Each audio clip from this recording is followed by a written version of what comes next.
What up, everybody? It's your boy Deshaun here with a quick Average Joe Sports vlog, kind of World Cup edition.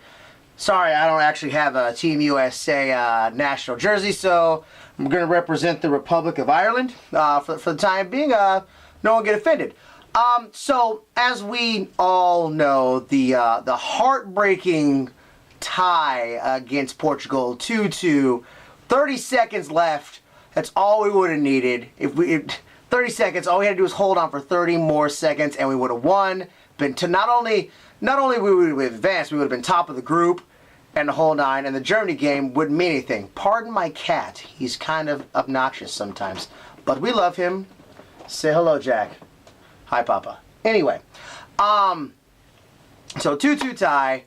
And I know there's a lot of people when ties like this happen. I have a lot of my friends who I ain't gonna say no names, but I do know they love the sport of water polo, and they think that is a sport as well. You know what I'm saying? I love you, dog, but I ain't gonna say no names. You know what I'm saying? But they feel that the tie is absolutely unnecessary.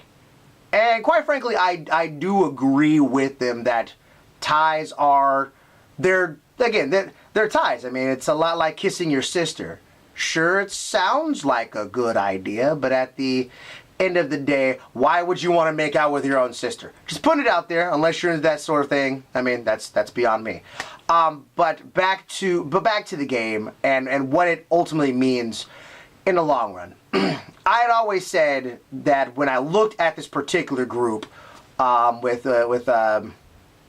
Ghana, Portugal, and Germany, and the U.S. in this pronounced group of death, I had said, you know what? If we can either A, beat Ghana and get a tie against Portugal, and pray for a win against Germany, and pray for another tie against Germany, hoping that Germany beats Portugal in their first game, I figured that'd be a great thing for everybody. Because I mean, with me, we would advance. We also get the. Oh, I don't even want to use that phrase. We can get that off our backs with Ghana, and we finally get that win against Ghana that we haven't gotten in the previous two World Cups. So that was something that's very, very important. And we got that first win out of the way. We almost got the win against Portugal. Just Cristiano Ronaldo, though he is a douche, and I hate him. I hate him with the fire of 1,000 suns. I don't think he's a very nice guy, but he proved that he doesn't have to be dangerous shooting the ball on net. Doesn't have to. That's what separates him from every other player in the world. Gretzky was the exact same way in hockey. Gretzky actually was quoted as saying, "No one's necessarily going to remember all the goals I've scored. They're going to remember more about all the assists that I have on my record." Again, don't have that stat here in front of me. Just, again, fly by the seat of our pants vlog here. Going into Germany, obviously we know what the scenarios are. We win, we're in. We tie, we're in. We lose, and Portugal beats Ghana, we're in. If Portugal and Ghana tie, we're also in with goal differential, depending on how many goals are scored, obviously. So, and Portugal is -4 in goals right now. Actually, I think they're more like -2 because you get your goals back as you score. But and Ghana, because we also have the win against Ghana, we actually would still go on. So in the sense of wins, losses, and ties, we're actually in a very, very good spot. Germany is already in. They're not even worried about it. It ultimately comes down to seeding. Should we win, I believe we actually go to top of group, and we kind of get a slightly better draw than what we got in the group stage. So that's a bonus. If we lose, again, we know all the situations. To the boo birds of soccer, let me first say this. Thank you for watching the World Cup. I appreciate that. I love the fact that we can all at least gather around and celebrate our country in sport. Just become one nation, under soccer in this particular case. I know a lot of people don't like soccer, and you don't have to like it. We don't need your support. We have plenty of support from other people who do love the game of soccer. But I appreciate the fact that you're into it during the World Cup, during the Olympics. Same with hockey. So I appreciate that from a soccer fan. Just making a shout out to non-soccer fans. Appreciate that. That's what you're doing. But in the sense of people basically poo-pooing on the idea of Team USA is going into this game hoping for a tie, let me be the first to tell you that that's BS. That's not the way these games work. No two teams in soccer go into a game expecting to say, hey, sounds a good idea. Yeah, let's go for a draw. Oh yeah, sounds a great idea. It doesn't happen that way. You play to win the game. Herm Edwards told us that in football, and it transcends into all other sports. You play to win the game. Should a tie happen in soccer, you know what? You take the 1 point and you move on. That and again, that's annoying, but that's just the rules that FIFA have placed. Be it known, American football fans, you still have ties in football. You still do. You have to go through an entire overtime to do it, but you can still have one win, one loss, and one tie. It's happened twice since they changed the rules with the split possessions. So, don't go in here being all high and mighty talking about how you don't have ties, because you do. That's just that, and if you don't believe me, look it up. Let's just be real about it. However, I'm going to also try to offer my own opinion on a solution. And I've always felt this way about the tie, in the sense of, you know what? Let's play 2 10-minute halves, so 20 minutes total. So you play 10 minutes, take 5 minutes for a pseudo break, and then you play another 10 minutes. Should no one score then we do shootouts, and we keep doing a shootout until someone wins, which I believe is typically what they do in the knockout round stages. Now, I know that becomes a problem in the sense of substitutions.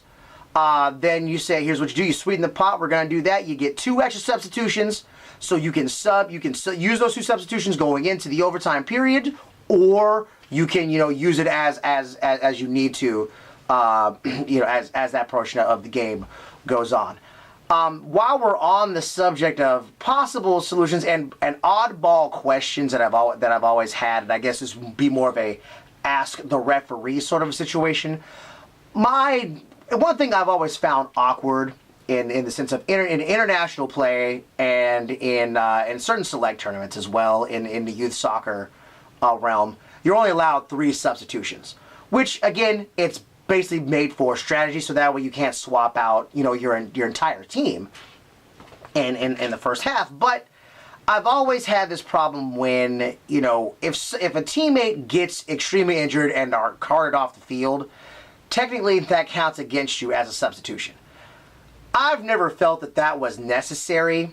It's like, again, you tear a hamstring, trying to run down the field, and you got to get carted off the field, and you got to burn a substitution. To me that doesn't seem fair, because injuries are a part of the game. There should be an injury substitution that doesn't count against your substitutions. Now, granted, you can say people can flop and feign injury just so they can make that extra substitution. However, that could totally be at the head referee's discretion. They could potentially say, hey, you know what? He's injured. He's obviously not coming back.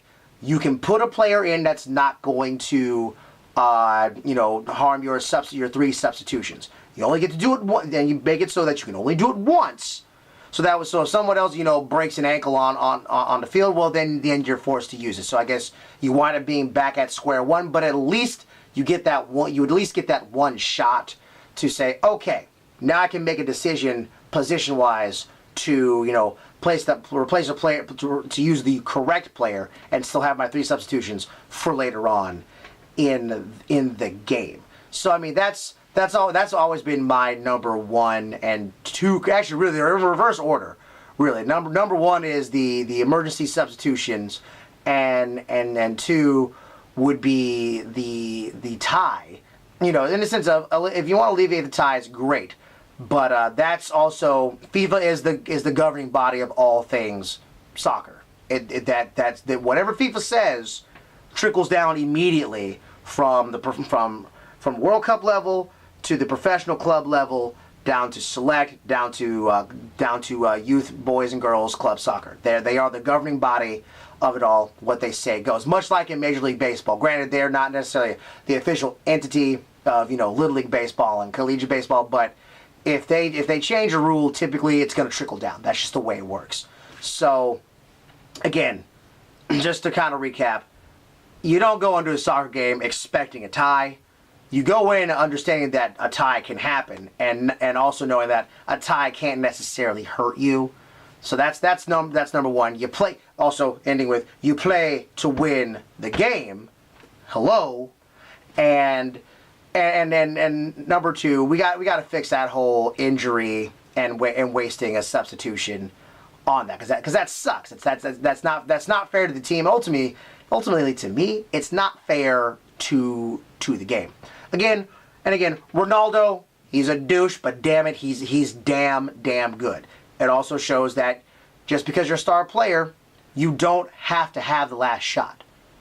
That's ultimately what that comes down to. Defensively, the United States played the game like they're supposed to, keep Ronaldo from trying to score.